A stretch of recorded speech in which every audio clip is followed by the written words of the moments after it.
السلام عليكم ورحمة الله وبركاته.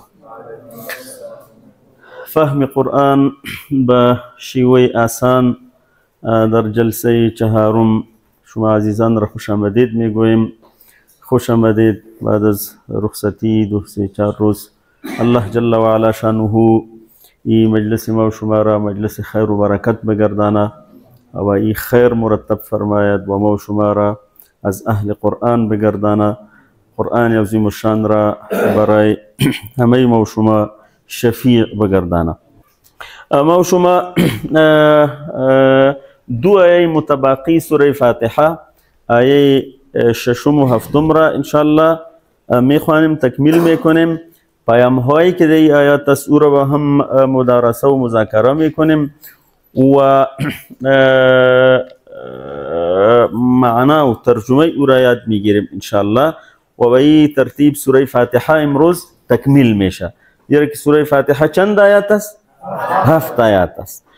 و در باب قواعد انشاءالله ما او قواعد را میخوانیم که از مذکر مؤنث چطور ساخته میشه، از اسم مذکر مؤنث چطور ساخته میشه و جمع. و در اخیر نکات تربیتی داریم که با هم انشاءالله شریک میسازیم. و امروز ما و شما 11 کلمه جدید را یاد میگیریم که در قرآن کریم 3298 بار آمده. یعنی 3000 بالا کلمات قرآن کریم را ما و شما انشاءالله یاد میگیریم. پس سورة الفاتحه را با هم میخوانیم. اعوذ بالله من الشیطان الرجیم.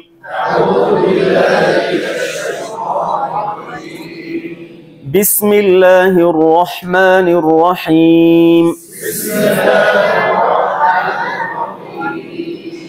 الحمد لله رب العالمين. الرحمن الرحيم. مالك يوم الدين. إياك نعبد وإياك نستعين.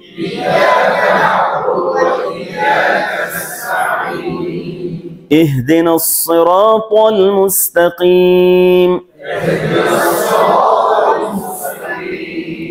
صراط الذين أنعمت عليهم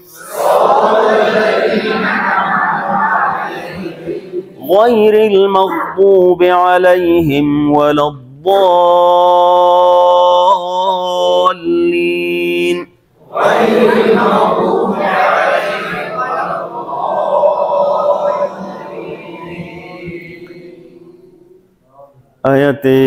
دو آیات اخیری را بر دیگر تکرار میکنیم.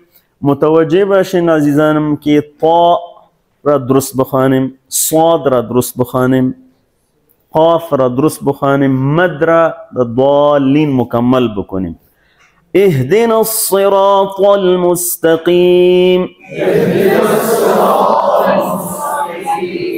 صراط تل نخوانین. خوب اهدنا الصراط المستقيم.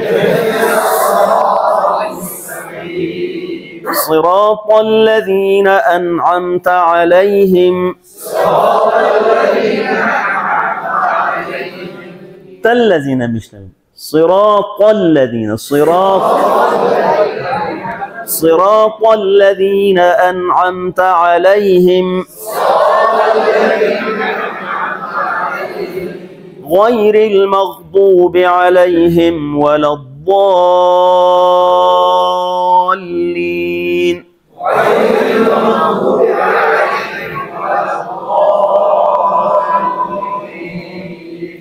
جزاكم الله خيرا. شما انشاءالله وقتی که تدریس میکردین از تمام شرکای مجلس شما ای را میشنوین، زیرا که نمازها را عموما مردم در طفولت یاد میگیره و با تجوید برابر نمی باشه. بعض انسان کلان میشه و نمازش عمومی معنی و بعد از او و کسی که بگوین که نماز را بخوان میگه ما 40 سال نماز خواندیم، اری نماز ما را جور میکنی. لیکن درس که باشه و همه ما و شما درس میخوانیم، دو از نماز تصحیح میشه انشاءالله. اهدی خوانین، اهدی هدایت فرما، هدایت کن، راهنمایی فرما. اهدی هدایت فرما نه ما را. شما نه را فهمیده بودین نه؟ پس خودتان دقیق ترجمه میکنین. اهدی هدایت کن نه ما را، اهدنا. الصراط دی یکی از علامات اسم است. و چی هست؟ الف و لام است. پس یہ چی هست؟ صراط. از چی فهمیدین؟ از الف و لام فهمیدین که یہ اسم است. الصراط. و یک چیز دیگه هم فهمیدین. و چی هست؟ یک صراطون هست، یک الصراط هست. چی فرق است؟ و چی فرق مدده؟ هی تنویه خو که هست. یک عام بود و با الف لام چی شد؟ خاص شد. شما خوی قاعده را خوانده بودین. این جمعه روز جمعه آمده و ای را فراموش کردین. ما به شما گفته بودیم که اسم عام را به چی ما و شما خاص میکنیم؟ الف لام. الف لام به اینجا موجود است. الصراط. یک مستقیم هست و یک ای چی شده؟ ای هم اول شما فهمیدین که اسم است. از چی فهمیدین؟ از الف لام. دیگه از ای فهمیدین که اسم خاص است. الف لام آمده. الصراط المستقیم. ای خط را میبینین؟ ای خط مستقیم. ما چند نوع خط داریم؟ مستقیم، خط منحنی، خط نزدیکترین خط به نقطه کدام است؟ مستقیم است. شما ای را خواندین؟ آفرین. اگر از یاد شما نرفته باشه، من نزدیکترین خط را میخوایم که ما را به نقطه که همان جنت است به او برسان. اهدنا الصراط المستقیم. الصراط استقامت تم از امی هست. استقامت راه را که انسان پیش خود بگیره، میدانی را که به خود انتخاب کنه تا آخرین رمق حیات باید امونجا باشه. ای طرف و طرف نگریزه. و دعوتگرایی که ای طرف و طرف را دعوت میکنه در گپای و در فریب و نفت، بلکه مستقیم امی راهی که رسول الله صلی الله علیه و سلم ترسیم فرموده به او چی باشه؟ ثابت باشه، استقامت. پس ما شما فهمیدیم ازی که ما از الله رب العالمین چی را خواستیم؟ الصراط المستقیم. عزیزان گرامی، دی یک پیام خویی است. ببینین شما الحمدلله رب العالمین خواندین، الرحمن الرحیم خواندین، مالک یوم الدین خواندین، ایاک نعبد و ایاک نه. بعد از این تمهیدات شما ایرا نگفتیم که یا الله دلار بده، یا الله اولاد بده بسیار زیاد، یا الله خانم بده. همی جوانا در این قصه بسیار زیاد به تشویش هستند. تشویش نکنین، میتا انشاءالله. یا الله یک بنگله لوکس بده، و یا الله یک چند نمره دامی جای شهرکای مشهور که از هر جای یک نمره به ما. ایران نخواستیم. چرا خواستیم؟ الصراط این چیزا خواستن گناه نیست، لیکن قضیه است عزیزانم که مهمترین موضوع در زندگی انسان راه راست است. کل چیزا پیش انسان باشه، لیکن راه را گم کنه، براه راست نباشه، و هیچ قدر و قیمت نداره، بلکه تمام وسائل برای او مصیبت هست، وبال جان هست. مصیبت است که دو گیر می آید. فلهذا بر مسلمانی اولین قدم بر مسلمانی راه راست و هدایت است. و دی راه راست که انسان برابر شوه که تمامی چیزای بعدی خود به خود می آید و بسیار خوبش می آید، از راههای حلال می آید، بسیار مطمئن و زندگی می داشته باشه و انسان که بعد از هدایتی چی را از آن خود کنه. یک پیام ما و شما من بعد که اهدنا الصراط المستقیم را می خوانیم، من بعد توتیگونه نخوانیم. این مفاهیم در ذهن ما و شما باشه. عزیزان گرامی، در 3 نقطه ما به شما می گویم که راه مستقیم کدام راه است. او راهی که از غلط بینی و از غلط فکری نجات دهد، او راهی که از غلط کاری نجات دهد، از غلط بینی و از غلط کاری، و او راهی که در انجام او ما و شما در شر واقع نشویم. یعنی 3 نقطه. او راهی که ما و شما را از غلط فکری و از غلط بینی نجات دهد، یعنی فکر ما و معتقد ما درست باشد و هدایت، سلوک و عمل ما درست باشد، و او راهی که به بد انجامی نه انجامد که بالآخره ما به بریم به انجام بد ما را دوچار نکنه. فلهذا الصراط المستقیم، او راهی که ما را از خطر غلط بینی، از خطر غلط کاری و از خطر بد انجامی نجات دهد. او را عزیزان گرامی، بسیار مردم راه خود را درست می گوید، لیکن می بینی که او را در غلط بینی و در غلط فکری مبتلا کرده. فلهذا او راه درست نیست. بسیار انسان راه خود را خوب می گوید، لیکن او را در غلط کاری مبتلا کرده. غلط کار است، او راه درست نیست. بسیار انسان را می بینی که در زعم خود فکر می کنه که انجامی راهی که ما به راه میریم خوب است، لیکن می بینی که او به انجام بد مبتلا میشه. اهدنا الصراط المستقیم. عزیزان گرامی، ما و شما در هر لحظه، در هر جای به هدایت نیاز داریم. همینجا که ما استاد هستیم به هدایت نیاز داریم که کجروی نکنیم، غلط نگویم، تصور ما غلط نباشه، نیت ما خراب نباشه. شما که ششتین شما به ضرورت داریم. از اینجا که بخیر در خانه برین، همه ما به هدایت نیاز داریم که اونجا تعامل نادرست نکنیم با زن و فرزند خود، بی اعتدالی نکنیم، ظلم نکنیم. اما شفقت و ترحمی که از ما مطلوب است از اون را محروم نکنیم. فردا که بخیر به دکان میریم، به دکان میشینیم، اونجا به هدایت نیاز داریم. تعامل غلط نکنیم، بیجای قسم نخوریم به مال خود، مردم را فریب ندیم.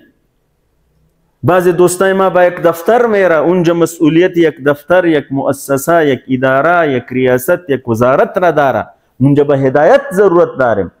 یا الله زیر دست ما زیاد مردم است، ما را در این جای که قرار دادی، ما را از غلط بینی و از غلط کاری ما را یا الله محفوظ نگه دار. ما و شما میریم با یک کسی تعامل میکنیم، سودا میگیریم، با یک کسی معامله میکنیم، اونجا به هدایت نیاز داریم. فهمیدین عزیزان گرامی؟ ولهذا موضوع هدایت این اساسی ترین قضیه هست. با می خاطر وقتی که در مورد قرآن کریم، ارشادات قرآن کریم، در معرفی قرآن کریم میایم، قضیه هدایت است. ذلك الكتاب لا ريب فيه هدى، رهنمایی. ان هذا القرآن يهدي للتي هي اقوم. باز اینجا موضوع خط مستقیم آمد. هذا بيان للناس وهدى، یا ایها الناس قد جاءتكم موعظة من ربكم وشفاء موعظة. فلهذا قضیه هدایت قضیه عادی نیست و این قدر مهم اسی هدایت که ما و شما ایرا از الله رب العالمین بعد از این تمهیدی که ما و شما کسی که سوال میکنیم طریقه ای است که اول او فضایل او را بیان کنیم از چیزی که در دنیا از کسی چیزی میخوایم کمی به او احترام قائل شویم که اینطور به کسی چی نکرده یک 10,000 افغانی بته فهمیده. یہ تهذیب اسلام تعلیم داده که شما یک چیزی که میخواین مهذب باشین، اول ستایش او را بکنین، با خوبی او را بیان بکنین، بعد از او بخواین که در کار خیر ما تعاون شما بکار است. در عمیق قسم ما شما تمهید بیان حمد و ثنا، بعضی اعتراف کردیم که تو الرحمن و الرحیم هستی و بعضی اعتراف کردیم که یا الله پادشاه حقیقی تو هستی. این دیگه انسانا و کسی که دعوتگیری پادشاهی است اینا موقتی هست. و بعد از این اعتراف میکنیم که تعلق ما به تو ای است که بنده و غلامی تو هستیم، پرستش بری تو تقدیم میکنیم، فرمانبردار اوامر تو هستیم و این رابطه ما فقط تا این حد نیست، رابطه کمک هم فقط به تو داریم. و ایاک بعد از این تمهیدات میگویم اهدنا الصراط المستقیم. فلهذا عزیزان گرامی من بعد اهدنا الصراط المستقیم که میخوانیم این مفاهیم در ذهن ما و شما بیاید. فهمیدین؟ زیرا که با اساس یک چیز دیگه خدمت شما ما تقدیم میکنیم. خب ما و شما از الله رب العالمین هدایت خواستیم، درست است؟ آیا به فکر کردیم که هدایت کجا هست؟ مصدر هدایت کجا هست؟ و منبع کجا هست که ما را در هدایت قرار میدهد؟ و مصدر کجا هست عزیزان گرامی؟ مصدر هدایت چی هست؟ قرآن کریم. زیرا که ذلك الكتاب لا ریب فیه هدى، هدایت است، هدایت نامه است. سنت جناب رسول الله صلی الله علیه و سلم که در حقیقت شرح قرآن کریم هست. اولین مفسر و اولین شارح قرآن کریم خود جناب رسول الله صلی الله علیه و سلم بود و با اساس مکلفیتی که الله رب العالمین به او سپرده بودن ایره تشریح میکرد. قرآن کریم میفرماید وانزلنا الیک الذکر لتبین للناس. ای حبیب صلی الله علیه و سلم ما به طرف توی ذکر را نازل کردیم. به خاطر چی نازل کردیم؟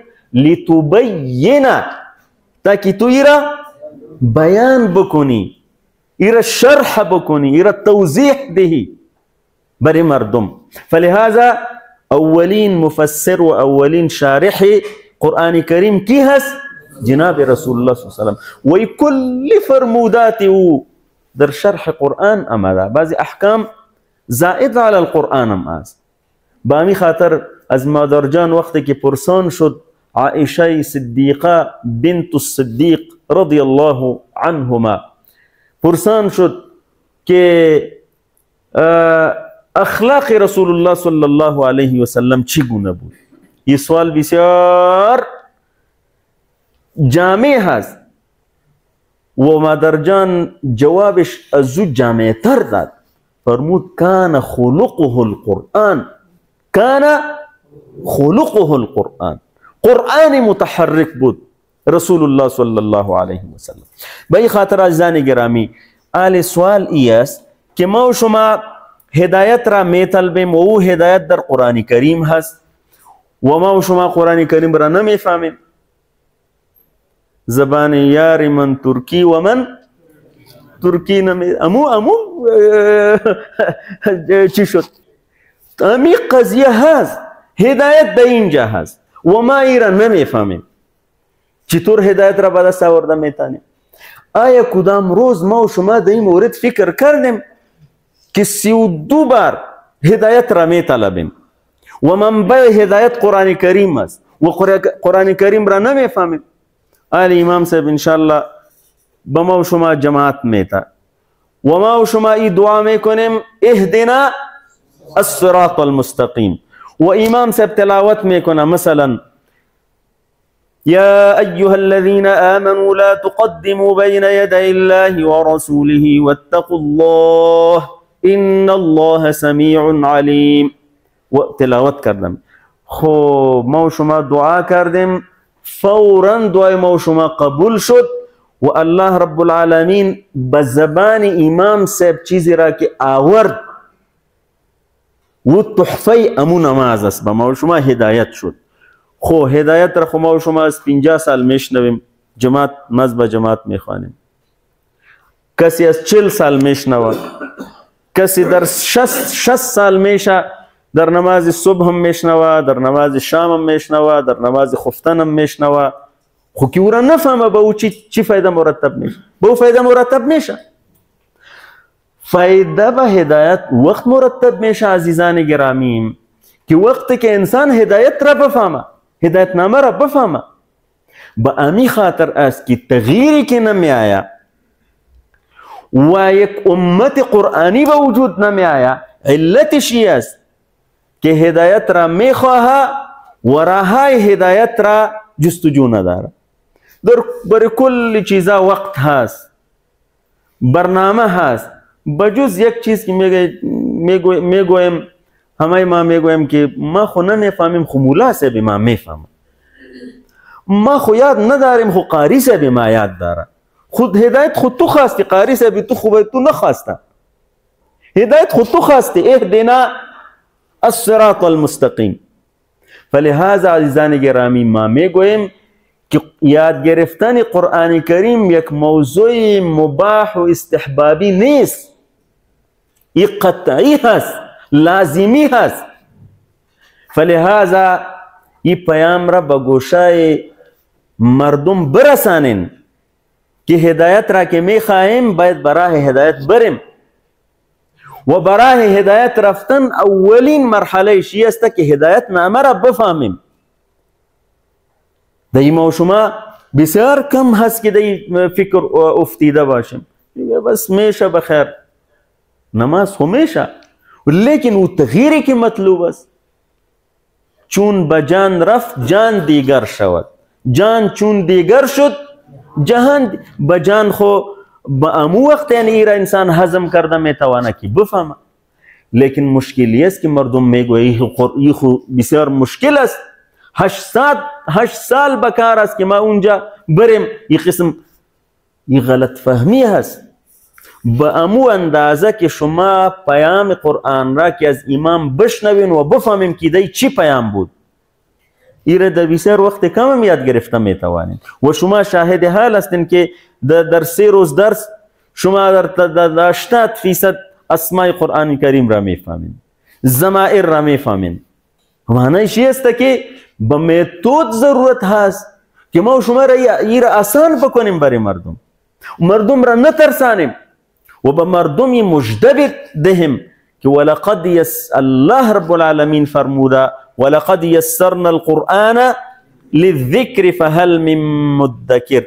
فلهذا عزیزان گرامی فهم قرآن و مجالس قرآن که دو قرآن فهمی به دست می آیا، این مجالس عادی نیست. عادی فکر نکنین، این طور نگوین که ولا بس چیزی است. نه، اگر صحیح متوجه شویم ما امید داریم انشاءالله که بعد از 19 روز امی درس شما یک جزء بسیار بزرگ قرآن کریم را میفهمید.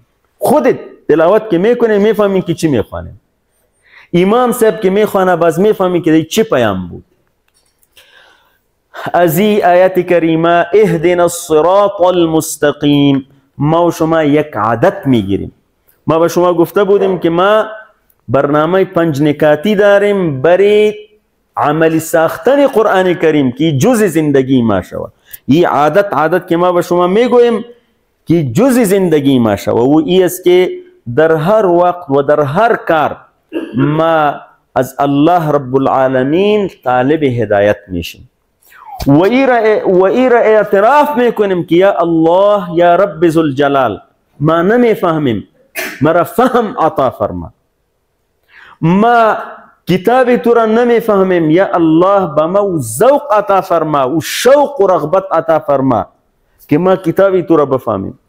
ای لؤلؤ و مرجان و مروارید و خزانه که دی هست، یا الله مرا بی اشنا بساز. یا رب کریم قلب ما را بی قرآن منور فرما. یہ بعد از اهدنا الصراط المستقیم یعنی ایره توتیگونه نخوانیم، ایره فهمیده یا الله طالب هدایت هستیم، هدایت را میخواهیم، این عادت را از این میگیریم. پس ترجمه کنین اهدی،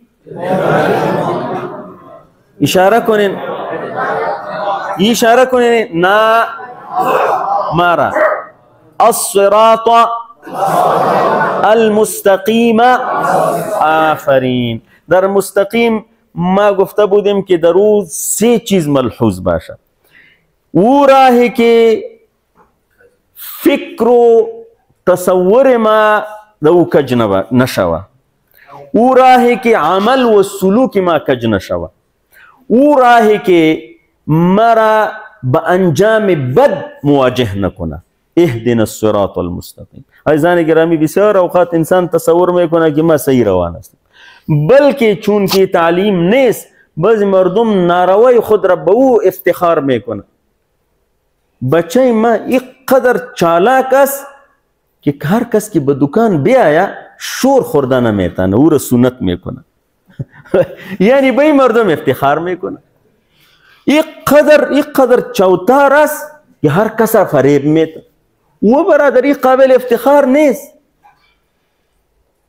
اهدنا الصراط المستقیم که تو خواستی، گاه انسان و اکراه می باشه و در راه غلط و قرار داره و او را صحیح تصور فکر میکنه. اینقدر بدماشا داریم در کوچه کسی شور خورده نمیتن، فورا میزدن. یعنی این الصراط المستقیم خواستی و برادر. صراط الذین انعمت علیهم. ما و شما در آیه گذشته از الله رب العالمین درخواست کردیم که الله راه راست را به ما راهنمایی فرما.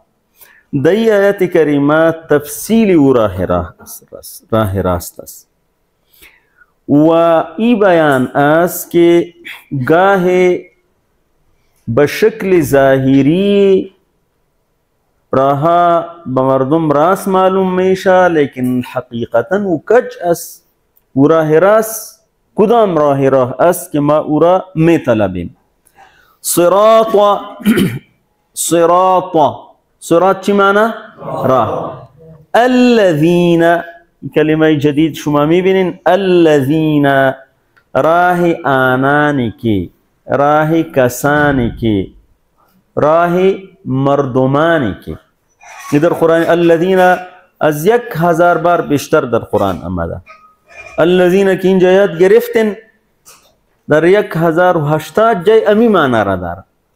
الذین انعمت، انعمت از انعام هست، انعام نعمت.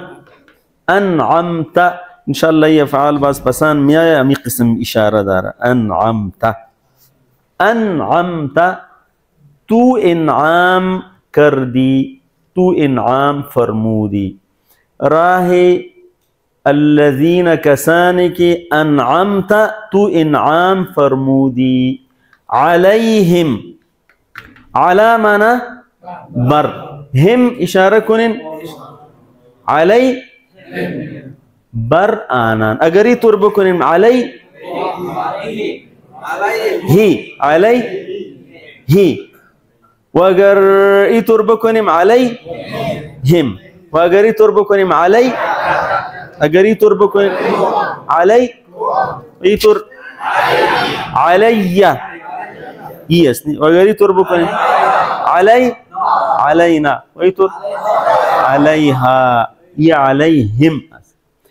آنانی که انعام فرمودی علی بر هم آنها ایشان. ما به شما عرض کرده بودیم که شما در نتیجه این طریقه دقیق ترجمه میکنین، دقیقا از هر حرف و از هر کلمه. علیهم.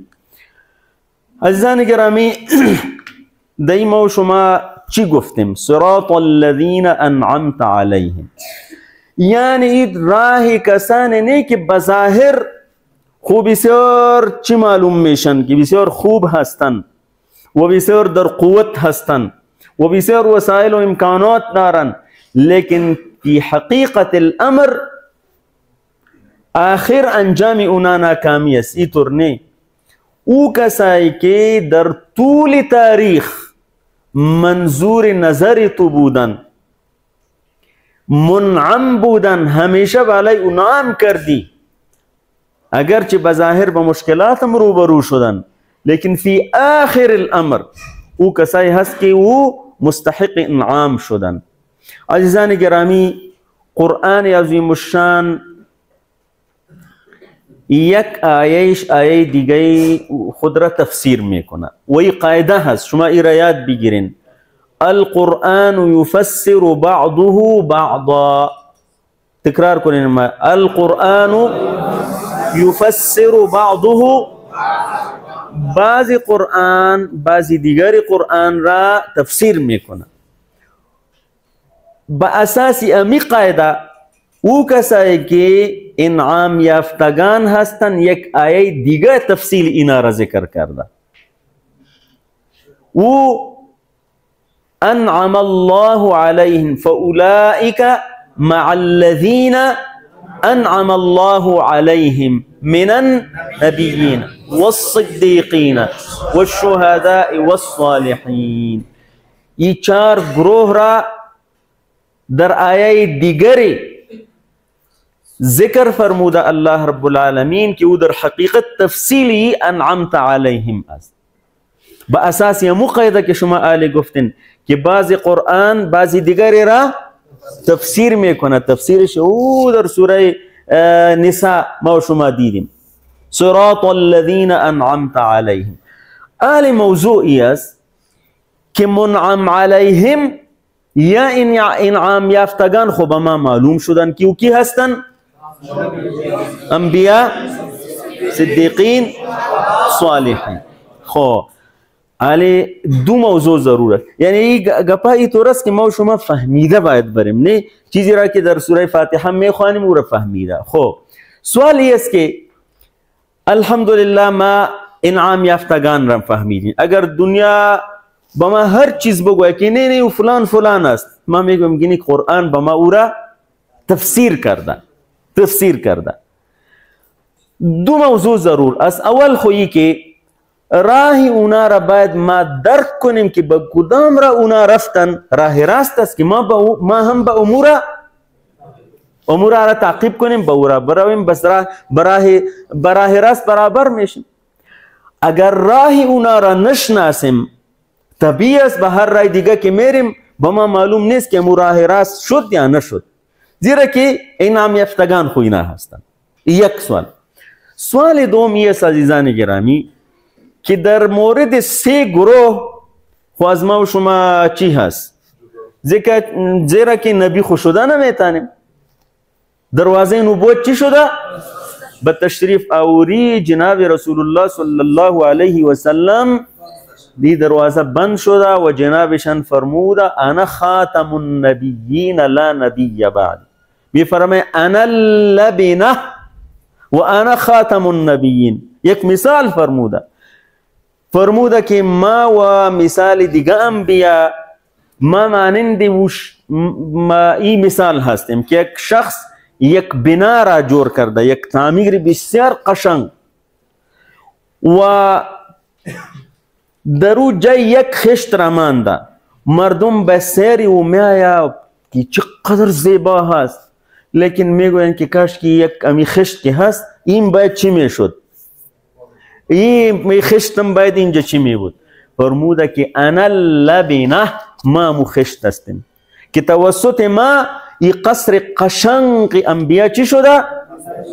جور شده. اگر کسی خشت دیگر اونجا میچسبانه نمیچسبه، جای جای نداره. یک جای یک خشت بود و چی شد؟ و اگر کسی دیگه کدام خشت را از اونجا میکشه، قشنگی و زیبایی قصر را چی میکنه؟ خراب میکنه. این رسول الله صلی الله علیه و فرموده در حدیث. باز فرموده و انا خاتم النبیین. دروغ میگوی قادیانیه که یک پیغمبر دیگه آمده. دروغ میگوی، دروغ است. خاتم النبی، خاتم را شما میفهمین، یک خاتم است، یک خاتم هست. ختم چی را میگوی؟ مهر.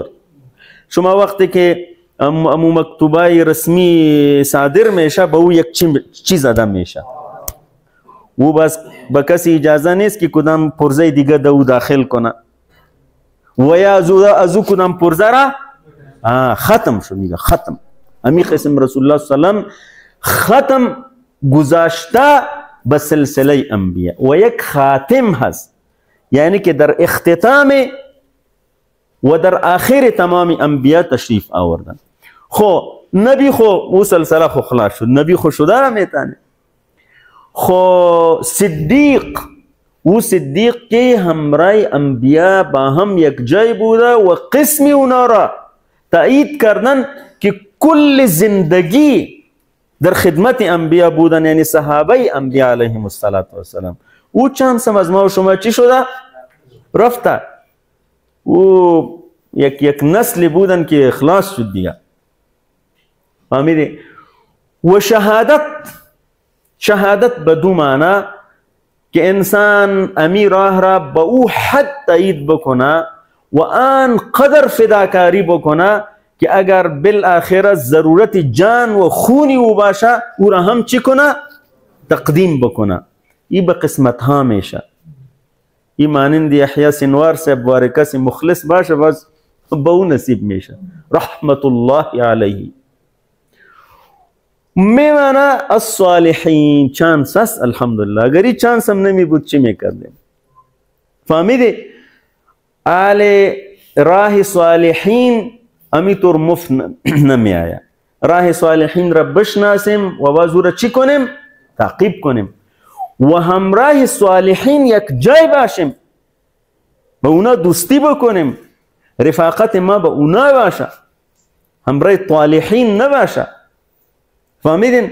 باز کار جور میشه. لیکن این طور گفته اهدنا الصراط المستقیم صراط الذین انعمت علیهم، ما دو کار نداریم، کاری اونا خودشان است، از ما دیگه کار ما. این طور هدایت نمی آیا.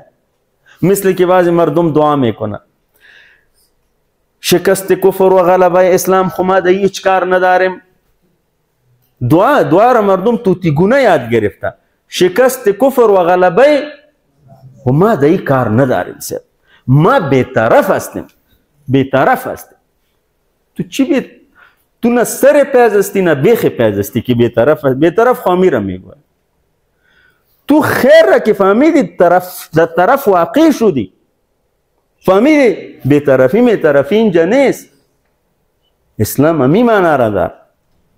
خو ما ای را میگفتیم که صراط الذین انعمت علیهم، این منعم علیهم ای اول خوی است. خو از تمام انبیاء خو ما و شما زندگی نامش خواندنشم بسیار مشکل است و محفوظم نیست. فقط زندگی جناب رسول الله صلی الله علیه و سلم پیش از ولادتشم محفوظ است. با برکت جناب رسول الله صلی الله علیه و سلم زندگی پدرشم محفوظ است، از مادرشم محفوظ است، از کاکا و از بابا کلانشم محفوظ است. فقط یگانه شخصیت که در دنیا هست و زندگیش قبل از ولادت بعد از ولادت تا آخرین لحظه محفوظ است. و کی هست؟ محمد رسول الله صلی الله علیه وسلم. فهمیدین؟ و بعد از تشریف آوری که سلسله تاریخ نویسی شروع شد، از دیگه انسان هم محفوظ است. لیکن پیش از اونا زندگی مردم در روایات هست، لیکن او روایات ما به او 100% باور کرده نمیتوانیم. خو ما به شما بگویم که حالا اگر ما در زندگی جناب رسول الله صلی الله علیه و سلم ببینیم صراط المستقیم خو امی هست که چی کارا کرده، کل زندگیشان احتوا کردن خو مشکل است. لیکن 4 کار را عمدتا زندگی رسول الله صلی الله علیه وسلم تشکیل دادا. 4 کار کرده. اصلاح اعمال قلب کرده. امو اعمالی که با قلب ارتباط داره او را درست کرده.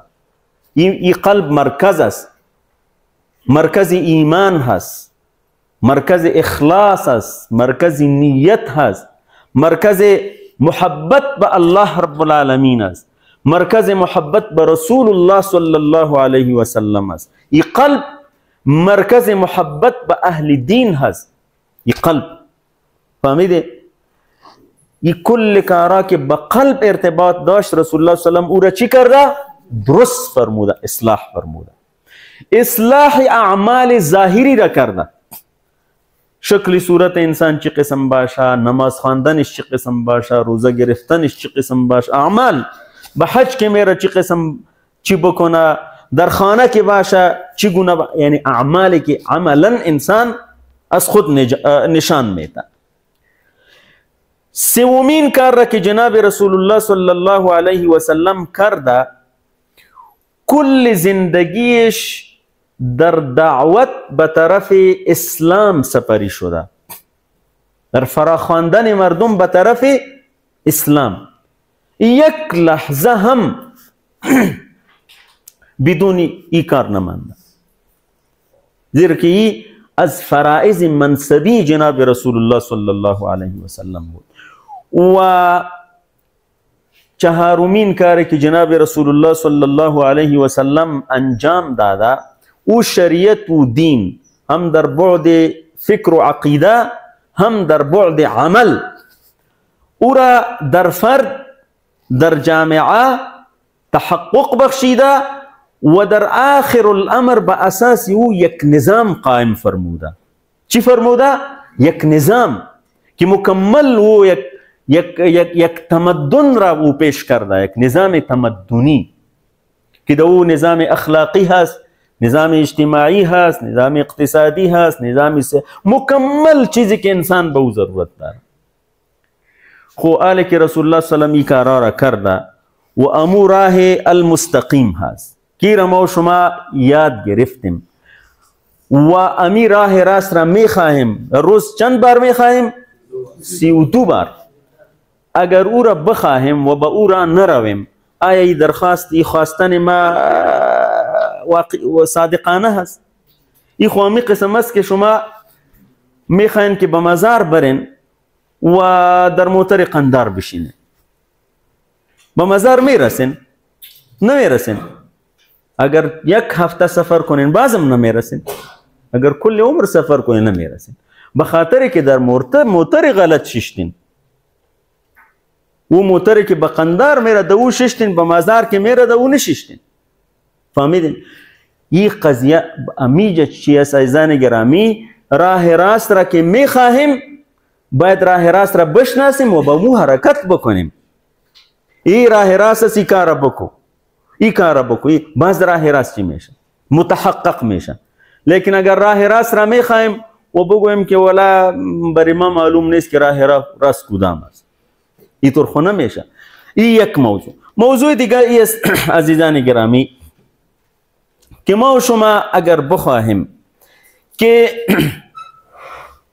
در امی راه راست ما روان شویم، راهی امی راه شویم، چون که راه صالحین هم است، صالحین را تلاش کنیم که به معنی واقعی صالحین کی هستند و افراد کدام هستند، من حیث یک تجمع کی هستند، من حیث فکر و صالحین کدام هستند، من حیث عمل صالحین کدام است که دیگه غرض نیست، دیگه غرض دو نداره.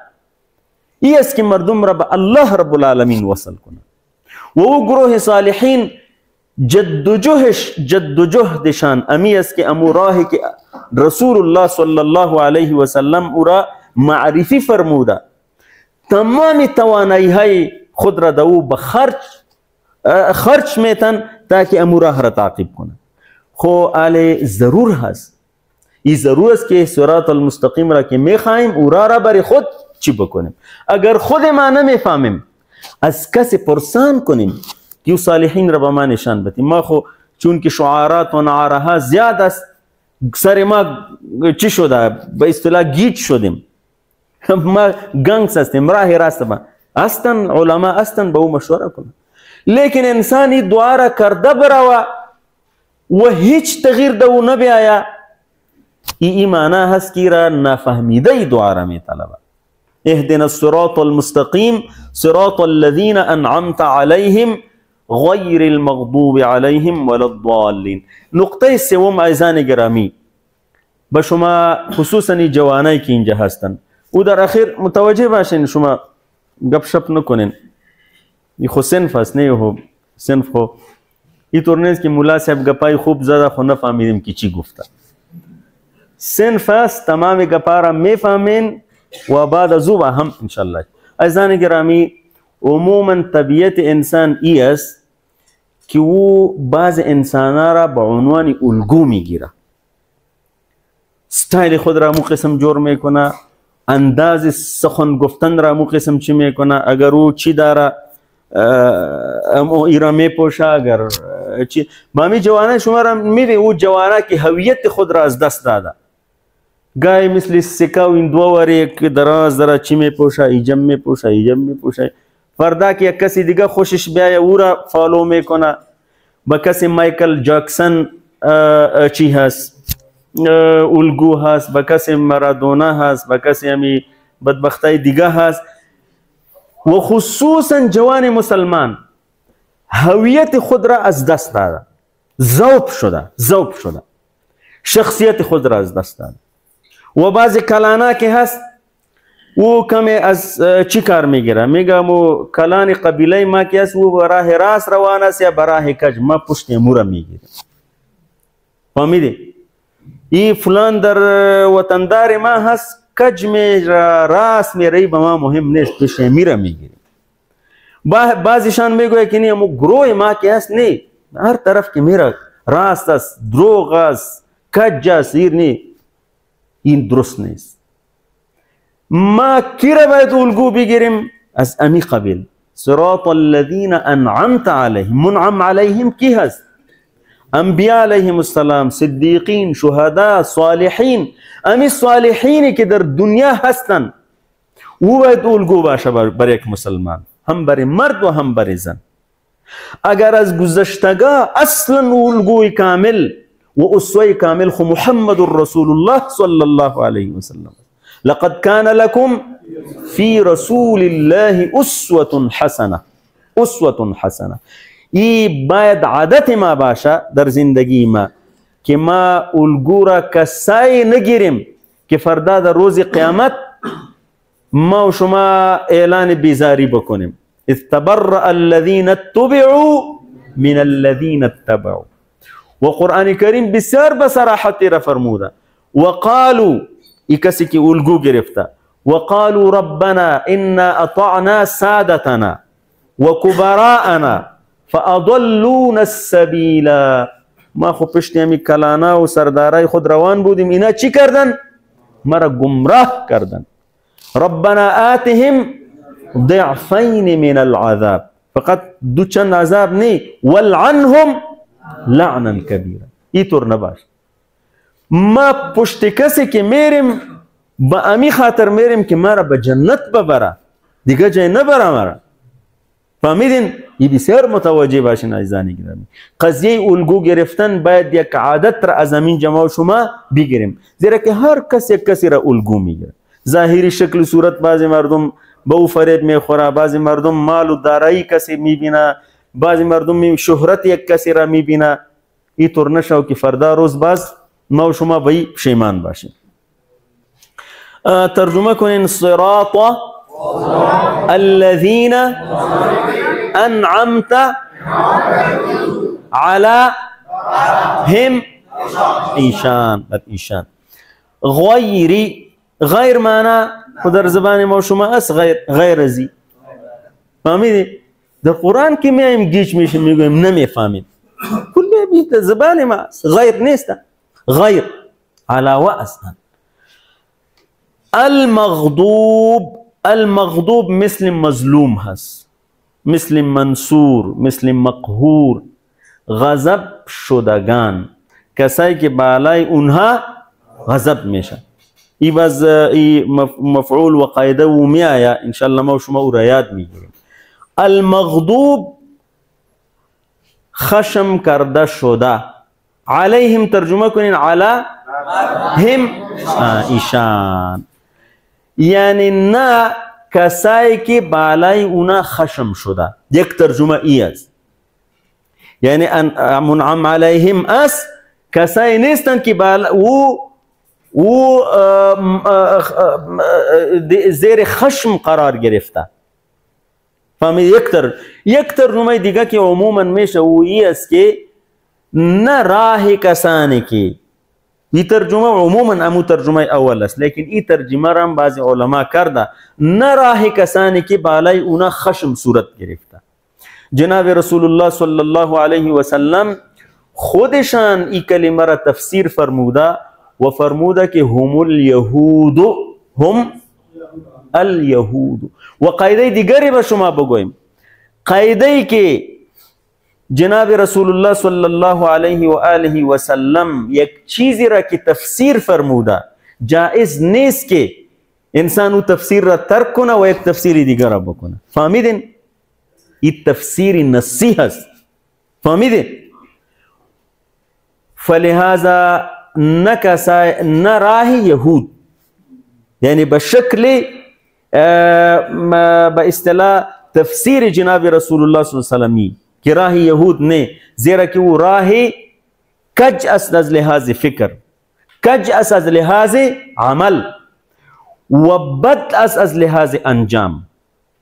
غیر المغضوب علیهم ورا ترجمه کنین، ما شما ورا خوانده بود و لا را ترجمه کنین نه و نه الضالین و نه گمراهان، یعنی نه خشم شدگان و نه گمراهان. منعم علیهم هستن، خشم شدگان هم نیستن و گمراهان هم نیست.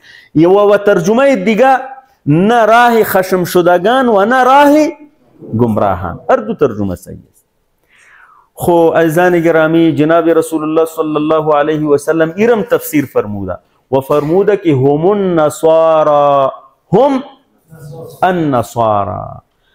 اول خو عزیزان گرامی ایدهی آیاتی که ما شما خواندیم، اول خو ای را باید بفهمیم که ما شما 32 بار از راهی او کسانی که یهود است و نصارا هست از او پناه میخوایم که یا الله بایی را نمیریم و ما را بایی را سوق نده. لیکن از لحاظ عمل چی کار است؟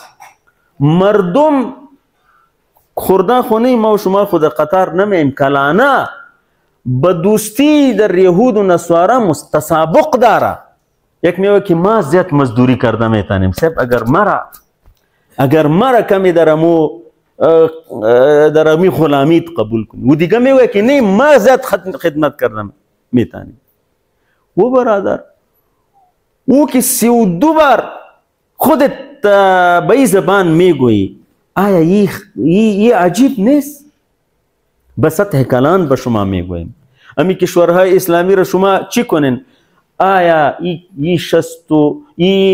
57 کشور اسلامی اگر دی تسابق نکنه یہ قوت نیستن؟ یہ قوت نیستن اینا؟ چطوری تسابق داره که صاحب همین اتم ما را صاحب تو نگاه کرده میتانی صاحب امو اسلحه ما که هست صاحب هر قدر چی که هست غلامی ما آماده هستیم.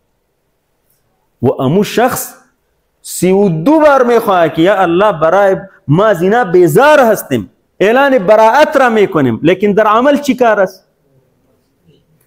ما و شما که در کنترل IMF هستیم همینطور مفت نامدیم. ما و شما که در کنترل ورلد بانک هستیم همینطور نامدیم، در نتیجه غلامی آمدیم. این کمپانی ها، این ملتی نشنل کمپانی هایی که هست و ما و شما را در زنجیره خود بسته کرده، شور خورده نمیتونیم. از کجا آمده؟ به زبان براعت میگوییم و در عمل میشتابیم که صاحب و مزدوری او را نگیر، مرا بگیر. عالم عرب را ببینین چی وضعیت است. 13 ماه از برای خدا شده، 13 ماه. یک عضو ما و شما یعنی ما خو اصلا تحمل جبالیه و طل سلطان و تحمل نداریم از دیدن. این کدام ضمیر است، کدام قلب است که بی آماده است که اینا را بکشن؟ ما پول میتیم سر، کشتی ما در خدمت شما هست، پول ما در خدمت. این چطور غیر المغضوب علیهم ولا الضالین است؟ ما خو را نمیفهمیم، فقط امیر میفهمیم که توتیگونه میخوانیم، توتیگونه میخوانیم. از مناره های حرم شما با مو حنجره امامایی را نمیشنوین، شما نمیشنوین. 5 وقت اونجا جماعت میشه. عزیزان گرامی، نماز و عبادتی است که مظهر تمام عبادات است. این که جور شد انسان جور میشه. لیکن اگر یه توتیگونه خوانده برا و دیگه به حنجره بسیار خوب، به قرائات بسیار خوب. رسول الله صلی الله علیه و سلم در حدیث صحیح فرموده که المغضوب علیهم هم الیهود والضالین هم النصارى. و یک امتی و بگویا که صاحب ما غلام اینا هستیم، برده اینا هستیم. این امی قسم است که زاغها بالای عقابها مسلط شده، نمیگذاره امت را که پرواز بکنه، نمیگذاره امت. از یک موضوع دوم است عزیزان گرامی که ما و شما باید درک کنیم که سوره فاتحه را ما و شما خواندیم و این را فهمیدیم که منبع هدایت کجا هست؟ قرآن کریم است. خدا نخواسته اینطور نشوه که 50 جلد 50 نسخه قرآن در خانه ما باشه و باز ما از هدایتی محروم باشه. اینطور خدا نخواسته نشه و اصلا نمیطور. سابق خو یک نسخه پیدا می شد، نه حال خو چاپ شده میره و در هر خانه هست. لیکن این قرآن را کدام روز ما شما پرسان بکنیم، کدام روز ما و شما این قرآن کریم را به این نیت گرفتیم که دی هدایت دی صفحه بر ما چی هست؟ ولی به تلاوت خو میگیریم، لیکن به هدایت در حالی که کتاب هدایت است. عزیزان گرامی، باید ما و شما این قضیه را درک کنیم و نمازای ما که صحیح شد، نمازای ما باز ببینیم که تغییر می آیا. ما به شما گفتیم که نمازا را در طفولت یاد گرفتیم و بیجینانم پخته میکرد و چیرم یاد میداد و بیچاره خودش یاد نداشت و امیطور یاد گرفتیم و معنا و چی به فرصت پیدا نشده، اصلا فرصت پیدا نشده. پس ترجمه کنین اهدی نا الصراط المستقیم صراط الذين انعمت عليهم غير المغضوب عليهم ولا الضالين. این ترجمه سخت است و این قدر آسان است، هیچ زبانی قدر آسان نیست. فهمیدی؟ و این کل مسلمانان یاد داره. فلهذا قرآن کریم آسان است عزیزان گرامی. ولقد یسرنا القرآن للذکر فهل من مدکر. ما و شما عادت 12 را که از این یاد میگیریم، از تعوذ و بسمله و فاتحه 12 عادات را ما یاد میگیریم که عملی کنیم. عملا عادت 12 ای است که از الگوهای زشت و نادرست و غلط ما و شما خود را از اونها دور نگه داریم. در که فردا روز ما اعلان بیزاری میکنیم از اونها. استبرأ الذين اتبعوا من الذين ورأوا العذاب وتقطعت بهم الاسباب. این چی هست؟ این بخش تکمیل شد بخیر الحمدلله. سوره فاتحه و سوره فاتحه را که ما و شما من بعد در نمازها میخوانیم، این مفاهیم در ذهن ما و شما، من حیث امام باشیم، من حیث تنها گذار باشیم، ولی مفاهیم در ذهن ما و شما باید چی شوه؟ مستحضر شوه تا که فهمیده نماز بخوانیم. یک کس متد تی پی آی را تکرار کنه. ای جوان بسم الله الرحمن الرحیم. بسم الله صحیح بخوانین نه؟ بسم الله الرحمن الرحیم. بسم الله الرحمن الرحیم اینده نخوانین. یکی مردم کابل بسم الله را جشترون یک سلام سلام سلام کاکا سلام صحیح و بسم الله هم صحیح. علی بسم الله ای چقدر زیبا خوان، لیکن عادت شده نه بسم الله الرحمن الرحیم. باز بخوانی بسم الله را. بسم الله الرحمن الرحیم. ماشاء الله. علی بگو تی پی آی.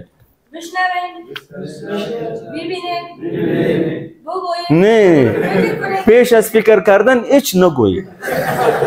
اگر گفتی صحیح نمی آید. بشنوین، ببینین، فکر کنین، بگوین، اشاره کنین، اصغر کنین با هم. این گروپ کسی از این گروپ اینجا می جوان عزیز ما بسم الله الرحمن الرحیم. انشاءالله ببینید، به دست راست میبخش. بشنوید، بشنویم، ببینیم، فکر کنیم، بگوییم، اشاره کنیم، از قلب بگوییم، همه با هم. از این پیرمرده کسی استاد شو. بشنویم، ببینیم، شما تکرار کنی امرش. بگوییم، اشاره بکنیم، از قلب بگوییم، همه با هم بگوییم. فتح الله علیک. ما شاء الله ما شاء الله. عزیزان گرامی، از اسماء مذکر مؤنث چطور ساخته میشه و جمع اونها چطور ساخته میشه؟ اول خو هو شما یاد گرفته بودین نه؟ و این چیست؟ یک بار دیگه. و هی اشاره بکنید. اشاره هی کدام است؟ کسی این طرف میکنه، کسی اون طرف، یک گدودی هست. سبحان الله. و این چی است؟ این چی است؟ آفرین.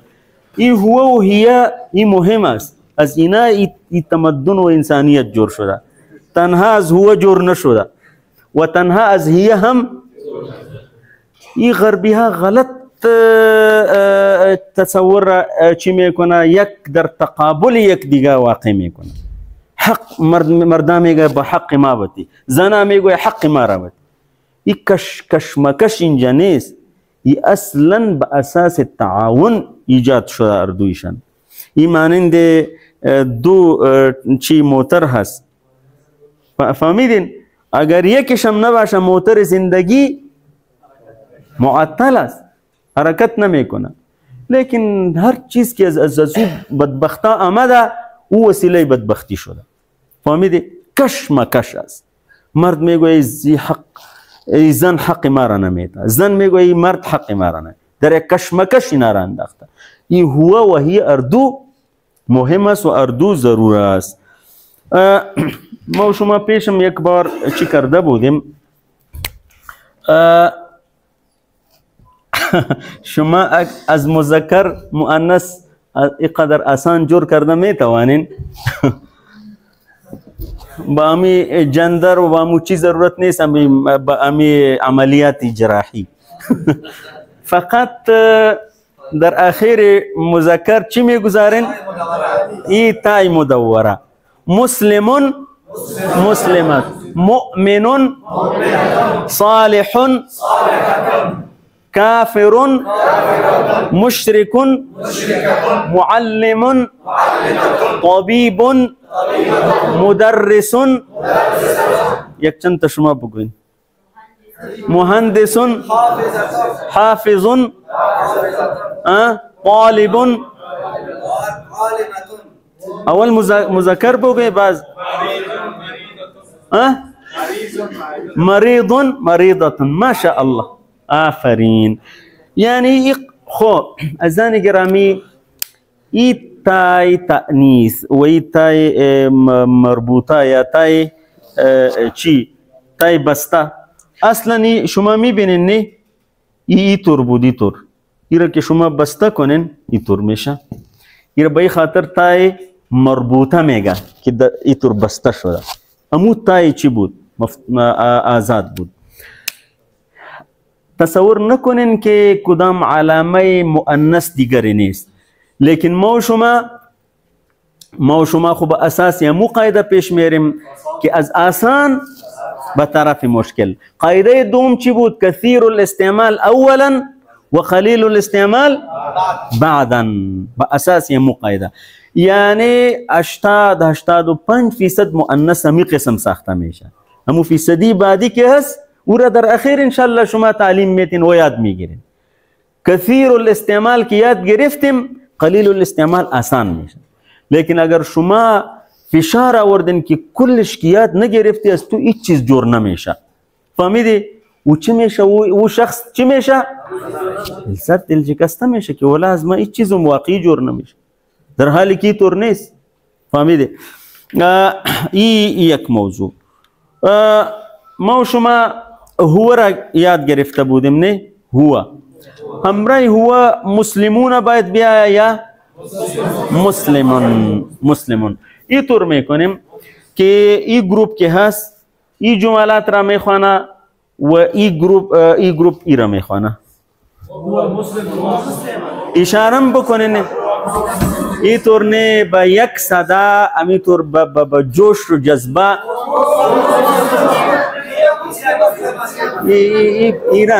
این پیرمرده را سیا کنین. این صدا اشاره بکنین. اشاره اشاره شما کجاست؟ آفرین ماشاءالله. آفرین. نه شما اینا مذکر میگوین، شما مؤنث بگوین. بعد از اینا از سر شروع کنین.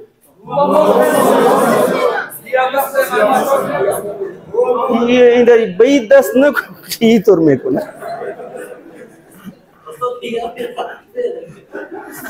یک باری دیگه.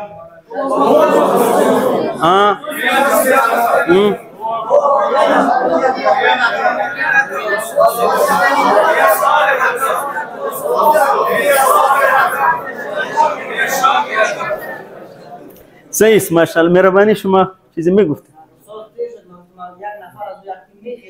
نه این کاری گروپی است. نه او جزاکم الله خیرا.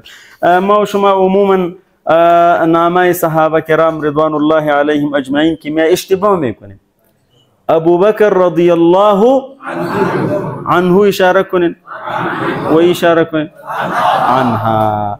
این بسیار مردمای کلان هم یگان وقت چیم ده اشتباه میشه. ده اشتباه را باید ما شما مرتکب نشویم. خب همراه ضمیر مؤنث شما میبینین اینجا ها است نه؟ همراه رب که یک جای شوی چی میآید؟ دین. بدون اشاره هیچ چی نکنه. اشاره حتمی هست. بخوان کلتان آفرین. این را برعکس کنین با مذکر. حالی با مؤنث. آفرین ماشاءالله. من شما یاد گرفته بودین نه؟ و ما را. من چی معنی؟ و ما چی معنی؟ یک کس از این گروپ استاد میشه، شما استاد شوین و یک از این گروپ شما سوال بکنین و او جواب میگوید. من ربها الله. ربها الله. با کدام دست اشاره کردی؟ ما دینها الاسلام. ما کتابها القرآن. من رسولها محمد صلی الله علیه و سلم. ما اسمها زینب. ما اسمها نگویم، ما اسمها. این همزه باز پسند می آیا. ایره همزه وصلیه گفته میشه و دا وصل ای سقوط میکنه، حذف میشه. بس بخوانید. من ربها اخیر. ما اسمها؟ اسمها زینب. ماشاءالله فتح الله علیک. خب از این چی شدیم؟ موضوع دومی است که شما جمع مؤنث را چطور جور میکنین؟ سه کنین. تخت پاک نداره تو باشین. نه چی هست تخت ایجا پیدا شد چی كلش باكل. جزاك الله خيرا.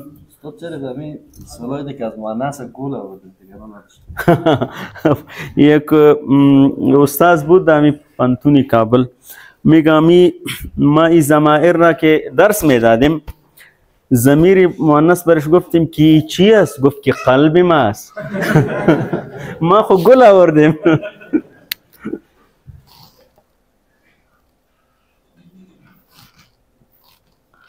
عفوا مسلمتون کمی چی شده؟ در مؤنث جمع مؤنث ما و شما دو کار میکنیم. اول خو ایتا را از بین میبریم.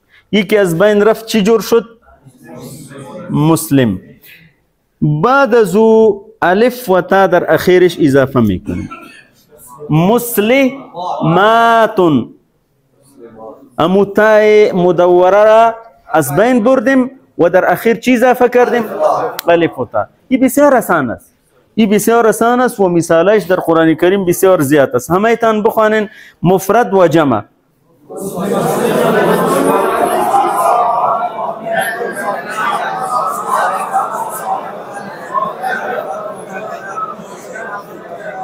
آفرین. او طرف گروپ ثالث که هست این مفرد میخوانه و این گروپ جمع میخوانه.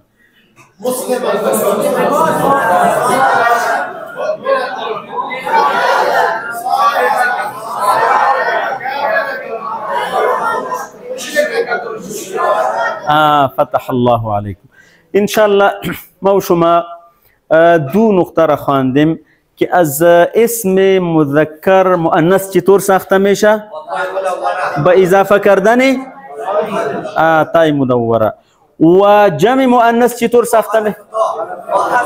اول امو تا را حذف میکنیم و بعد در اخیر الف و تا را اضافه میکنیم. بارک الله فیکم. عزیزان گرامی، نکات تربیتی که ما شما امروز داریم و این هست که فرموده جناب رسول الله صلی الله علیه و سلم است. این تذکیر هست. یک کسی در وسط بخوانه ای چی را ازو شما میبینین بخوانین. بسم الله الرحمن الرحیم. گروه را تشکیل بدهید. از ابی هریره رضی الله عنه روایت است که رسول الله صلی الله علیه و سلم فرمودند مردمانی که در خانه از خانه‌های خدا جمع شده کتاب الهی را تلاوت کنند و یا هم به یکدیگر تعلیم و آموزش دهند، خداوند جل جلاله بر آنها سکون و آرامش را سرازیر نموده، رحمت الهی آنها را فرا گرفته، گرداگرد آنها را فرشته‌های رحمت احتوا نموده در خود می‌پیچانند و خداوند جل جلاله از آنان در نزد ملائکه‌های موجود نزد خود یاد می‌کند. رواه مسلم. جزاک الله خیرا. این امو مشهور حدیث است که جناب رسول الله صلی الله علیه و سلم فرموده مجتمع قوم. لفظ قوم آمده. قوم چی را میگوید؟ گروپ را، گروه را. یعنی فرد تنها می باشه و قوم مجموعه می باشه. گویا که جناب رسول الله صلی الله علیه و سلم گروهی که گروپی که مجموعه‌ای که برای تعلیم و تعلم قرآن کریم تشکیل داده میشه بسیار زیاد او را فضیلتش بیان کرده. اول خو مشمول رحمت الله رب العالمین میشه. الا غشیتهم الرحمه. در اطرافی گروه و این مجموعه و این گروپ ملائکه رحمت جمع میشه. حفتهم الملائکه و فضیلت عظیم ای گروه ای است که الله رب العالمین ذکر اینا را میکنه نزد ملائکه مقرب. عزیزان گرامی موضوع ساده و عادی نیست، این فضیلت بسیار عظیم. فلهذا برای قرآن خواندن و تعلیم و تعلم گروپا تشکیل بتین. فهمیدین؟ این گروپا چند فایده داره. اول ای است که او فضیلتی که خیریت بر انسان ثابت میشه او فضیلت به دست میاریم. گروپ که باشه اونجا خامخا هم معلم است و هم متعلم است و او گروپ از هر دو فضیلت برخوردار میشه، معلم و متعلم. خیرکم